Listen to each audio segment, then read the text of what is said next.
जय श्री राम भक्तों। आज आपको आमल एकादशी व्रत के बारे में बताऊंगा जो फाल्गुन शुक्ल पक्ष में पड़ती है, उसका विधान और कौन कौन यह व्रत किया था उसको आप लोग ध्यान पूर्वक सुने। फाल्गुन मास के शुक्ल पक्ष की एकादशी को आमल एकादशी मनाई जाती है। आंवले के वृक्ष में भगवान का निवास होता है, इसीलिए इस दिन आंवले के वृक्ष के नीचे बैठकर भगवान का पूजन किया जाता है।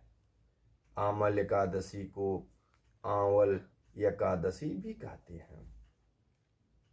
प्राचीन समय में भारत में चित्रसेन नाम का एक राजा हुआ था।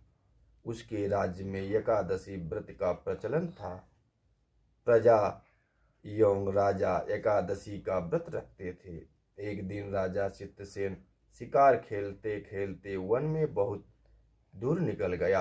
वहां पर जंगली जातियों ने उन पर आक्रमण कर दिया।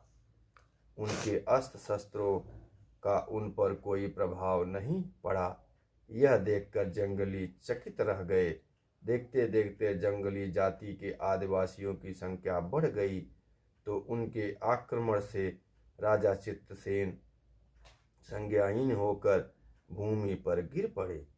पृथ्वी पर गिरते ही राजा के शरीर में एक दिव्य शक्ति प्रकट हुई जो समस्त राक्षसों यानी कि जो जंगली थे का संहार कर अदृश्य हो गई। जब राजा की मूर्छा टूटी तो उन्हें सब मृत पड़े दिखाई दिए। ये आश्चर्य में पड़कर सोचने लगे कि इन्हें किसने मारा है। तभी आकाशवाणी हुई कि हे राजन, ये समस्त राक्षस तुम्हारे आमल एकादशी व्रत के प्रभाव के कारण मारे गए हैं। यह सुनकर राजा बहुत प्रसन्न हुआ। अपने राज्य में उसने आमल एकादशी के व्रत का प्रचार करवाया और अत्यंत ख्याति को प्राप्त कर मोक्ष प्राप्त किया। तो भक्तों, आमल एकादशी के बारे में मैंने आपसे बताया कि किस प्रकार की जाती है और कौन किया था। ये आप लोग ध्यानपूर्वक सुने होंगे। तो यह वीडियो ज़्यादा से ज़्यादा भक्तों तक शेयर और सब्सक्राइब करें, जिससे दूसरों का भला करेंगे तो आपका भला स्वयं भगवान करेंगे। जय श्री राम भक्त।